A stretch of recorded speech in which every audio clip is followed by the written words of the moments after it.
Hey y'all, welcome back to my channel. In today's video, I am going to be sharing with you 4 reasons as to why your hair keeps breaking off. These are things that I have learned over the past few years of taking care of my hair and while being in the process of trying to grow my hair out.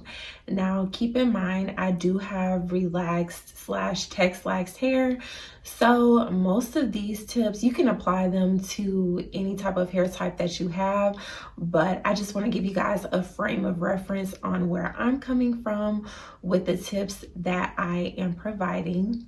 If you are new here, make sure you subscribe to my channel and make sure you turn on your post notifications. I post content about relaxed hair, growing your hair, and having healthy hair, and also a few other type of beauty related content sprinkled in. So if that is what you enjoy, definitely make sure you subscribe and also watch to the end so that you can hear all my tips.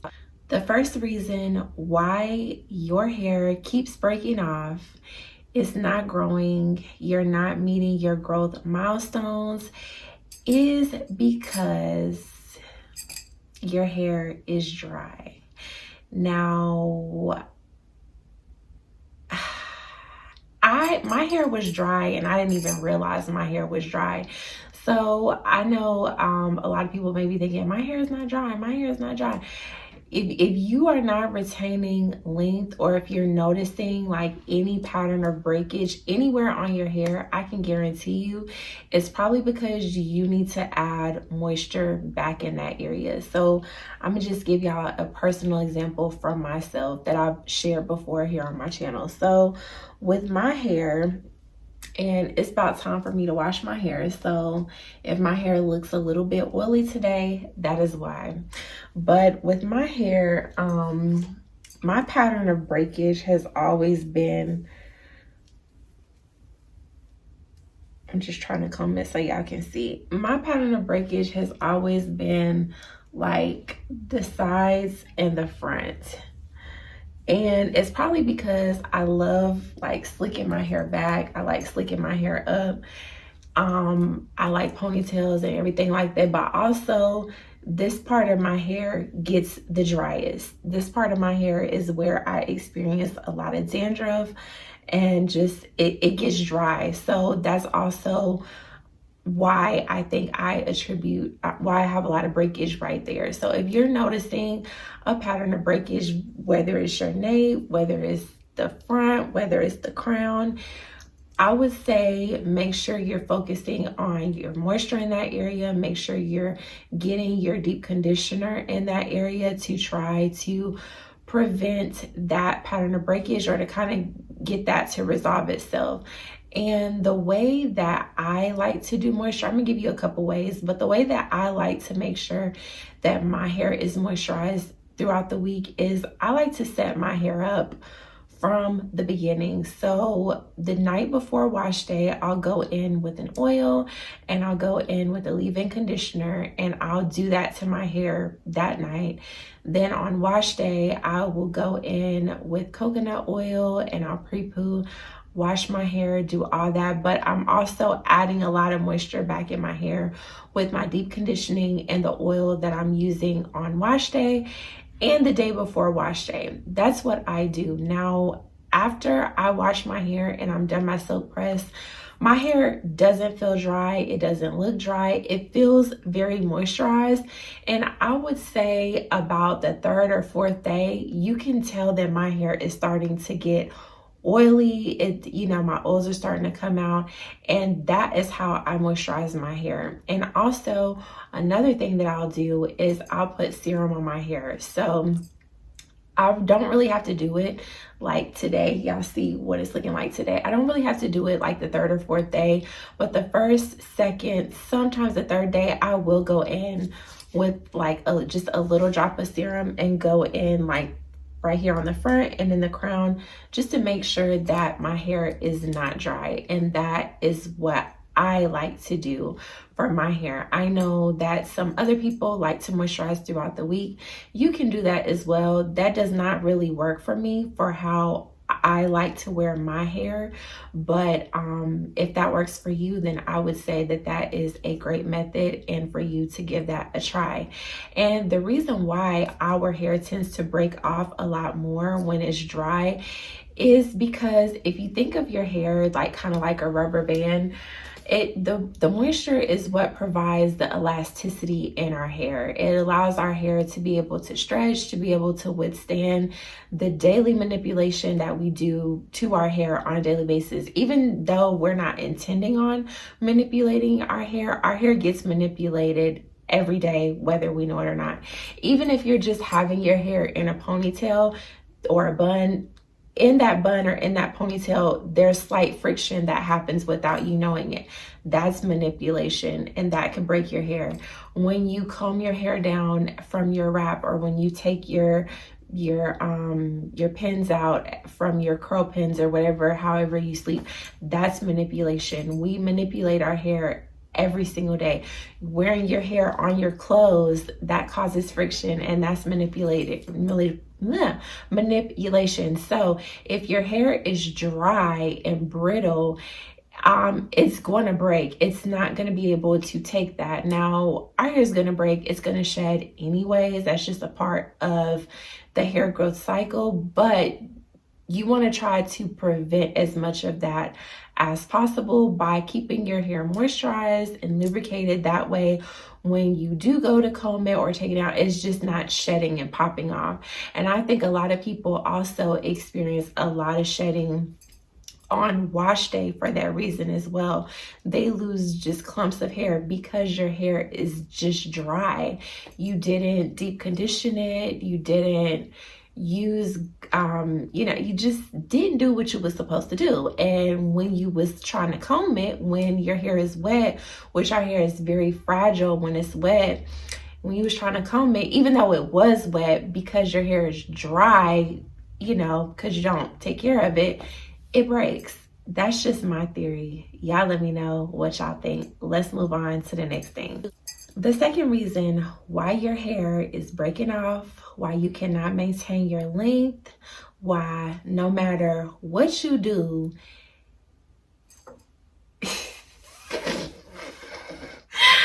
it's just breaking off. And that's not funny, but I was laughing at my own self. Okay, why your hair is it's just you're not meeting your goals. Okay, is because, baby, I know you know this, but I'm gonna bring it to your attention. Okay, your hair is over processed. Okay, this is strictly for my relaxed girls, my girls that have any sort of chemical process going on. What other chemical processes is it? I'm speaking on relaxer because that's what I know about, but color, bleach, whatever. Your hair is over processed. You done fried it and dyed it and tried to lay it to the side too much, and now it's not laying to the side, it's just falling out. Okay, that's what's happening. Let me tell you why over processing is an issue and why it is causing your hair to break off. So, and I've had over processed hair before as well, so I'm a great person to speak on this. Okay, so one reason why over-processed hair tends to break off is because, number one, over-processed hair tends to be a lot drier and a lot finer. Now, we just talked about how if your hair is dry, it's going to break because it's brittle. It can't stretch. It can't withstand the movement, the friction. It's going to break. Okay, we already talked about that.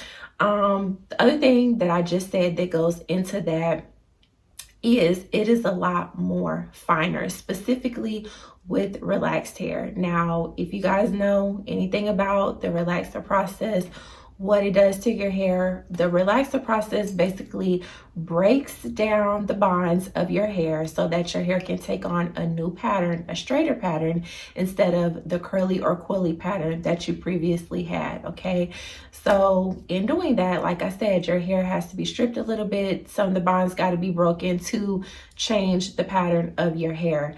If you overdo it,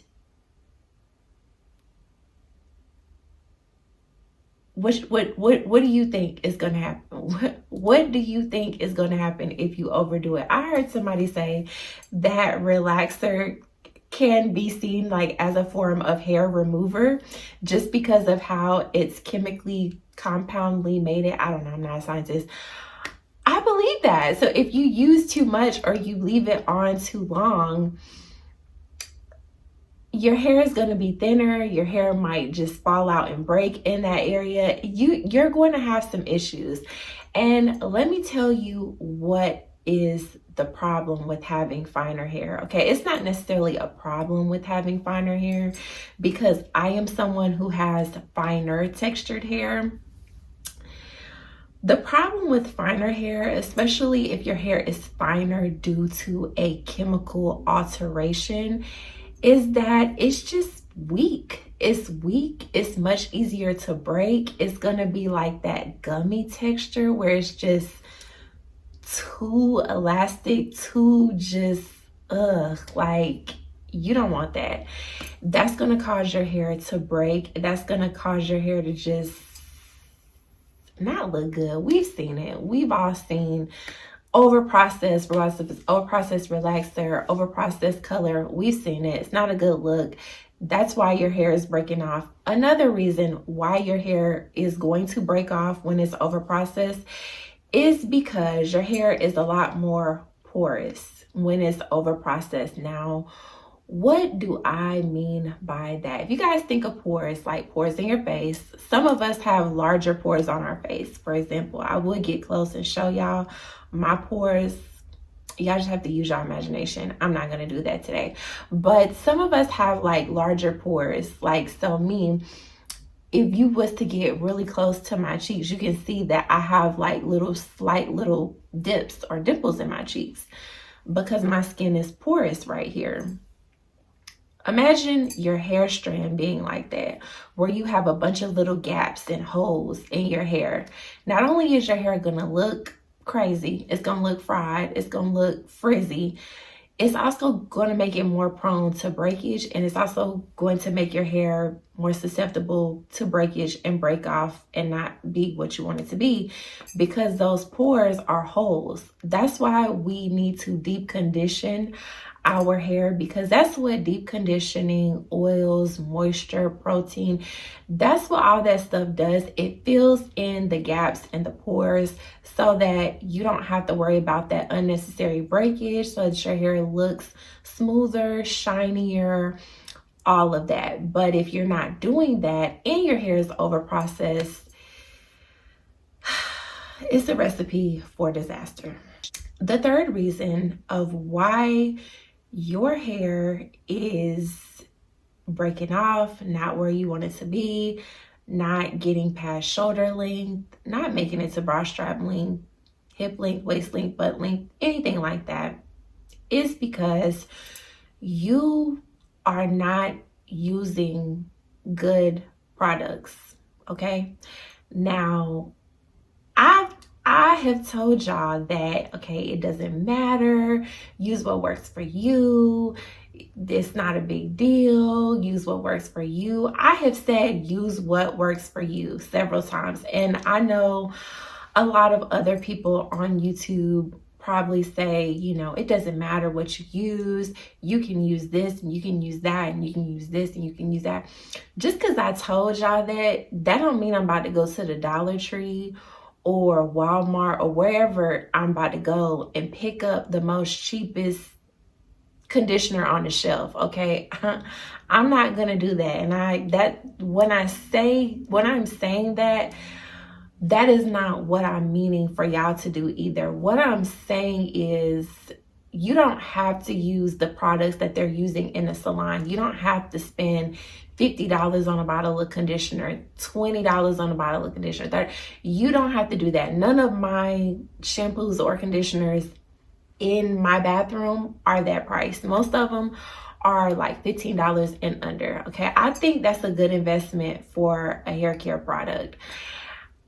And I think you should be willing to invest a little bit into your hair care products, especially if hair growth and the way your hair looks is a priority for you. If it's a priority, you need to treat it as a priority and be willing to invest in the products that you're using. Because if you're not willing to invest in the products, you just using anything, how do you expect to reap the benefits and get hair growth? I'm not saying that some cheaper products are not good for you, but I'm just saying, just be willing to invest a little bit more money in your products. Don't go to the Dollar Tree or Family Dollar or the bottom of the shelf at Walmart and just get the cheapest products. Don't do that. I would say invest time, research what should be in good products for you to use. Try different products. We're going to spend money and trying different products and see what performs the best on your hair, what feels the best on your hair, and see what you see your favorites using. If they say that it's good and their hair looks good, you might want to go get that, or just at least be willing to try. You don't have to get everything they say, but you might be willing to get like one or two things that they say works good, especially if their hair looks similar to yours or similar in what you're trying to go for. I would definitely do that. I've done that. Just different people that I follow here on YouTube, they said that was good. I went out and got it. Y'all told me things have been good. I went out and went to go get it. I still have a list of products that I want to try that I'm working on getting, because I know they're good quality products and I'm interested to see on how they can take my hair to the next level. And me personally, I have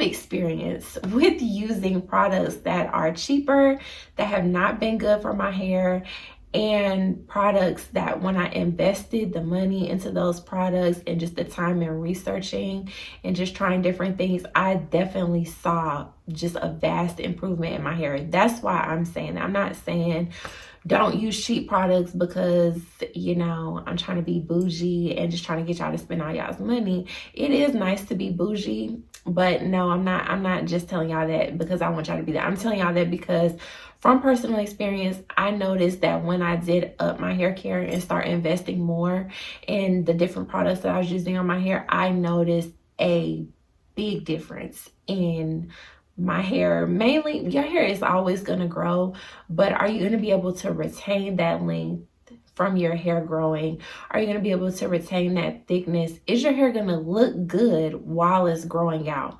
Those are the things that products, good quality products, help us to do.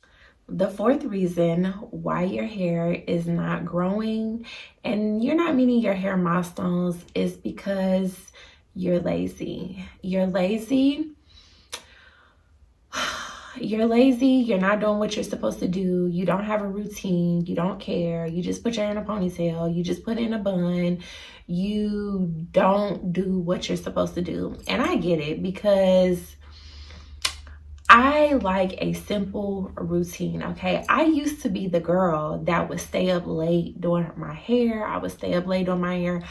I would wake up early to do my hair, like early meaning like 4 or 5 o'clock in the morning. I would stay up late, 12, 1, 2, 3 o'clock in the morning doing my hair. No,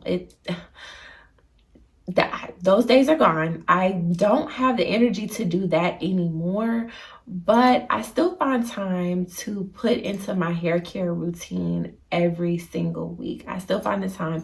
Even on the days I do not feel like doing my hair, I still do it. I still do the steps and I still proceed with doing it. Some of y'all don't do that. Some of y'all are like, my wash can wait till next week. I'm not going to, I don't feel like doing my hair this week. So I'm wearing a bun all week. Or, you're just lazy, or you're watching this video, so that's a good step, but you don't educate yourself on hair, how to make your hair look the best that it can look. You just lazy in all aspects, or you're lazy in a key aspect that is something that your hair needs to get it to the next level of where it needs to be. And that is hindering you, and you need to stop. And even even if you just have to pick one day out of the week where you know you're not doing nothing. For me, my wash day is Wednesday. I know, you know, I have like a 3-4 hour long wash day routine. For some people, doing that on a Wednesday doesn't work. I don't even know how I ended up doing that on a Wednesday because it's a lot. But do it on a Saturday, do it on a Saturday morning, do it on a Saturday night. If you're a homebody, do it on a Friday night. Break it up into steps. Wash it in the morning, wash it in deep conditioner in the morning and flat iron it at night. Like, figure out, get creative and figure out what you need to do to get your routine to work for you. That way you can do your full routine and your hair has everything it needs to look good and not be breaking off, and so that you can meet those hair goals, whatever they are for you. Maybe you don't want long hair. Maybe that's just not the goal for you. Maybe you just want your hair to look thicker and fuller and not be breaking off. All of these things are things that you can implement that's going to help your hair be thicker, fuller, long. It's just gonna make it look really good, because these are all things that I have been implementing and working on in my own journey. So let me know, ladies, what steps did I leave out? What's some things that you have been doing that have really taken your hair game to the next level? Because y'all be leaving some good tips and dropping some good gems on products and just different things that I can do that will help me. So I know if y'all can help me, then I know y'all can help everybody else who watching this video and who's reading those comments. So make sure you take time to do that. It will help us all out and we will greatly appreciate you. I appreciate y'all so much for watching this video and for tuning in to me every week. I'll see y'all in the next video.